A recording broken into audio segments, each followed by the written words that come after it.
Olá! O texto bíblico, em Lucas, no capítulo 6, a partir do primeiro verso, diz o seguinte: Num sábado, Jesus estava atravessando uma plantação de trigo e os seus discípulos começaram a colher e a debulhar espigas e a comer os grãos de trigo. Então alguns fariseus perguntaram: Por que é que vocês estão fazendo uma coisa dessa? A nossa lei proíbe fazer no sábado. E Jesus respondeu: Vocês não leram o que Davi fez quando ele e os seus companheiros estavam com fome? Ele entrou na casa de Deus, pegou os pães oferecidos a Deus, comeu e deu também aos seus companheiros. No entanto, é contra a nossa lei alguém comer desses pães. Somente os sacerdotes têm o direito de fazer isso. E Jesus terminou dizendo: O Filho do Homem tem autoridade sobre o sábado. Esse texto aparentemente mostra que Jesus aqui estava permitindo colherem para a sua alimentação. Agora, repare o que o Velho Testamento diz no capítulo 16 de Êxodo, o verso 26 em diante. Falando sobre o maná, Deus derramava o maná para o povo de Israel que estava fugindo do Egito, e Deus cuidava do povo mandando maná do céu. E ele mandava, interessante que o maná caía sobre a terra nos 6 primeiros dias. Mas olha o que diz: recolham esse alimento durante 6 dias, porém no 7º dia, que é o dia de descanso, não haverá alimento no chão. No 7º dia, algumas pessoas saíram para pegar o alimento, porém não acharam nada. Então o Senhor Deus disse a Moisés: Até quando vocês vão desobedecer as minhas ordens e as minhas leis? Lembrem que eu sou o Senhor, dei a vocês um dia de descanso, e foi por isso que no 6º dia eu lhes dei alimento para 2 dias.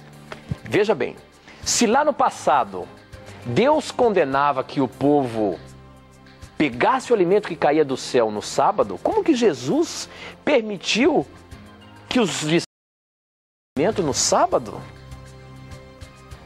Isso não comprova que realmente no novo concerto Jesus descartou o sábado?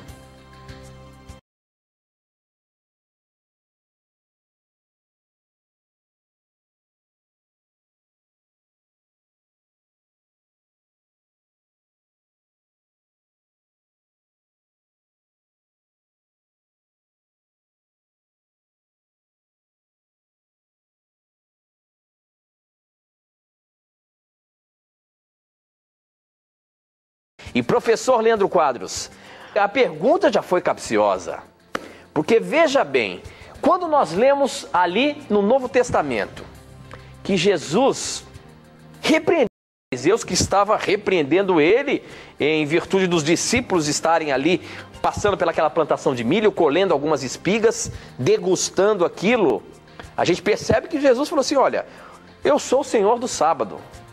E aparentemente repreendeu os fariseus. Só que no Velho Testamento, Deus, por ocasião do derramamento do maná ali, quando Deus derramava o maná, o alimento do céu para o povo de Israel que estava em peregrinação, ele não derramou o maná no sábado.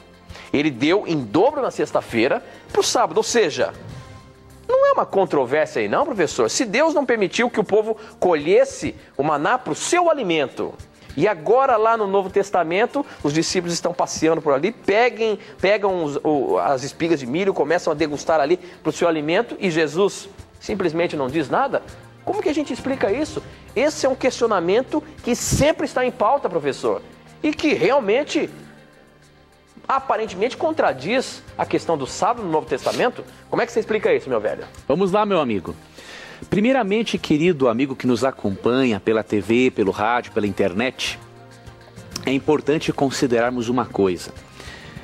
O tipo de trabalho que era requerido para colher-se o maná, o que é o maná primeiramente? Deixa eu ler aqui rapidamente um texto para o nosso amigo. O tipo de trabalho que se requeria para recolher o maná exigia-se muito mais esforço do que o simples colher uma espiga para comer alguma coisa. Os discípulos tinham o costume de, quando as searas estavam ali mais ou menos maduras, eles passavam por uma seara, pegavam algumas espigas ali tal, de milho, de trigo, e comiam. Nós podemos comparar isso a pegar uma árvore no pomar. Você está passando por um pomar, né, onde você pode passar, pegar um fruto e comer. Então é diferente o colher o maná em Êxodo 16, que requeria um considerável esforço, de você pegar uma fruta no pé. Então a preocupação de Deus é que a pessoa, ao observar o sétimo dia, ela tenha o devido descanso, para que também tenha o devido tempo de passar com mais tempo, né, com Deus nesse dia.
No milagre do maná, nós percebemos uma coisa aqui muito interessante.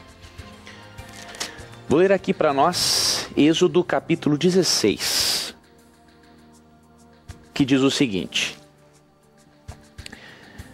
Vamos ler aqui a partir do versículo 24.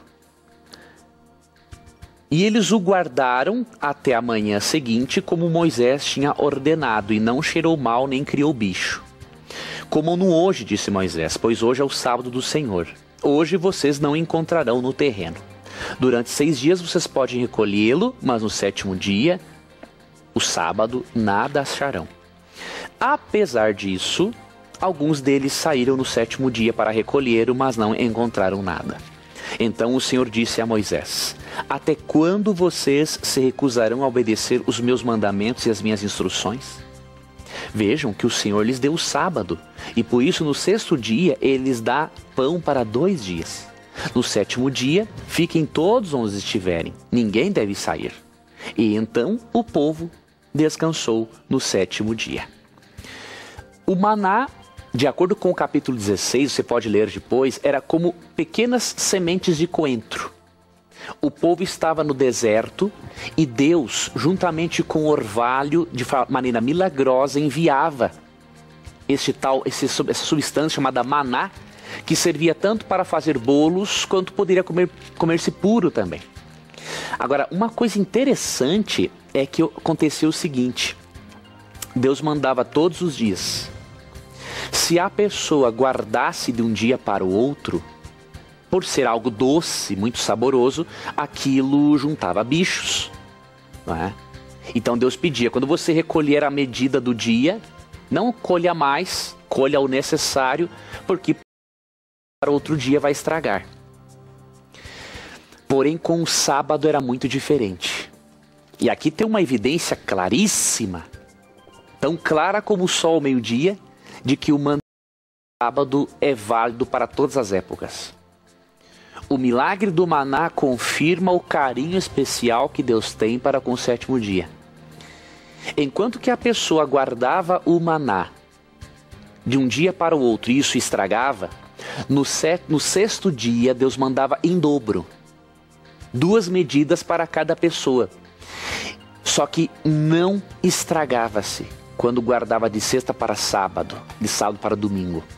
Ou seja, durante toda a semana, se você guardasse a mais, aquilo estragava. Deus, para mostrar a importância e a santidade do sábado, em memorial ao Deus Criador, ele preservava o alimento, mesmo que eles não tivessem o sistema de refrigeração que temos hoje, é óbvio, eles viviam no deserto. Deus preservava para mostrar a importância do mandamento.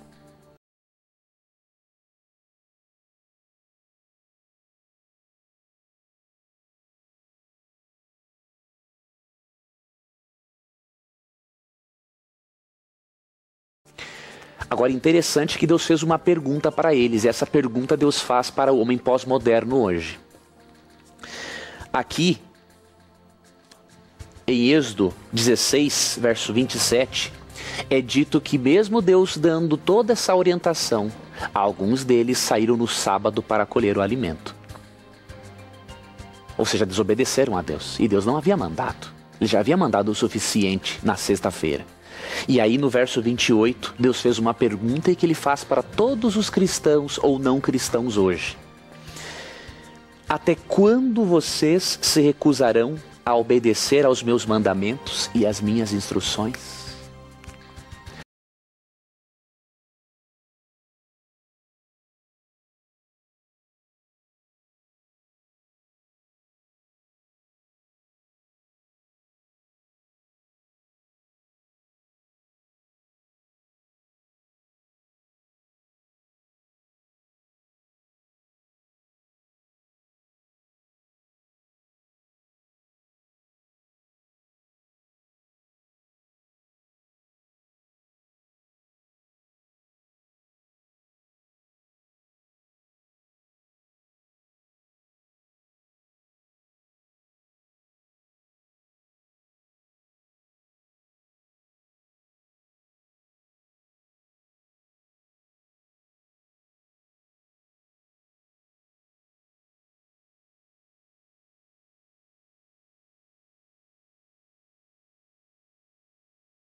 Até quando, amigo telespectador, amigo ouvinte, internauta, nós vamos ler na internet e nessa literatura apologética brasileira de péssima qualidade que o dia do Senhor foi substituído pelo domingo?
Até quando vamos teimar e insistir que o mandamento do sábado foi abolido no Novo Testamento?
Até quando vamos deixar de celebrar o único dos 10 mandamentos que nos recorda que Deus é o Criador de todo o universo? Essa é a pergunta que Deus faz a nós.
E para finalizarmos, vou fazer um breve comentário sobre o relacionamento de Jesus com o sábado, especialmente em Marcos capítulo 6, que foi o texto que o Tito leu para nós.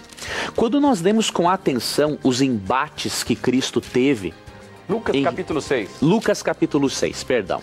Quando lemos os embates que Cristo teve com os fariseus, percebemos que Cristo nunca foi contra o mandamento do sábado.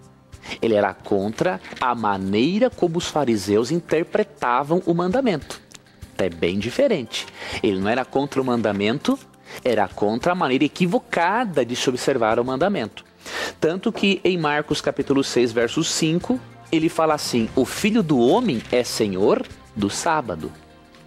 Quando ele fala que ele é o Senhor do sábado, Cristo está dizendo que ele é o dono.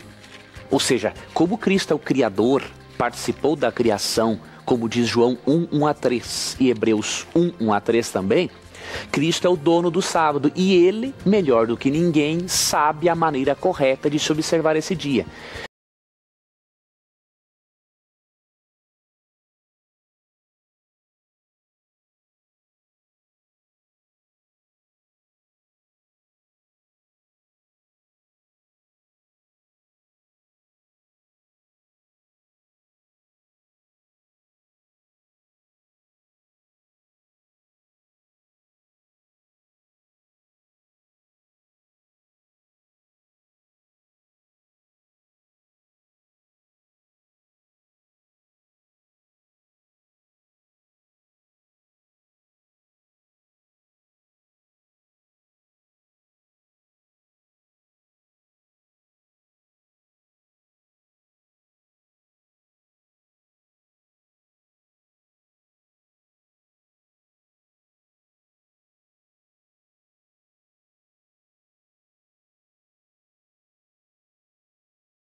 Perceba, amigo, que Cristo não diz que é o Senhor do domingo. Não disse, nunca disse e nem vai dizer. Certo? Então ele fala que é o Senhor do sábado. E aí ele começa aqui, em Lucas 6, descrever a maneira correta de se guardar o sábado. Ele diz o seguinte: eu lhes pergunto, o que é permitido fazer no sábado? O bem ou o mal? Salvar a vida ou destruí-la? Os fariseus tinham uma crença tão fanática que você não poderia nem fazer o bem ao próximo no sábado se isso demandasse algum esforço. Você não deveria nem, ao passar por um pomar, colher um fruto para se alimentar, porque para eles isso era transgressão do sábado. Agora, abra sua mente para compreender uma coisa. Isso era a compreensão errada dos fariseus, não era o posicionamento bíblico.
E abra sua mente para compreender uma outra coisa. Jesus, em Mateus 12:12, ele é muito claro em mostrar que o mandamento é eterno, mas ele é contra a maneira errada de se observar o mandamento. Em Mateus 12:12 ele diz assim: logo, é lícito aos sábados fazer o bem. Analise comigo logicamente. Se há coisas lícitas de se fazer no sábado, como fazer o bem, isso significa que há coisas ilícitas. É lícito fazer o bem aos sábados, Mateus 12:12. Se há coisas lícitas, é porque há coisas ilícitas. E as coisas ilícitas, de acordo com Êxodo 28:11, é eu realizar atividades de negócios seculares que desviem a minha atenção, que deve ser dedicada naquele dia exclusivamente ao Criador e à minha família.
Então, lendo os relatos com atenção, analisando-os em seu contexto, percebemos que realmente somos e sempre seremos salvos unicamente pela graça de Jesus. Mas Jesus quer que nós passemos mais tempo com esse Deus da graça. E uma das formas que Deus estabeleceu para isso foi a observância do 7º dia da semana, o sábado e não o domingo.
E esse é o programa Na Mira da Verdade, um programa em que você tira suas dúvidas bíblicas, teológicas, religiosas, através da Palavra de Deus. Nós apresentamos o programa aqui e queremos deixar bem claro para você que não é a opinião da TV Novo Tempo, não é a opinião do programa Na Mira da Verdade, do professor Leandro Quadros, e sim da Palavra de Deus.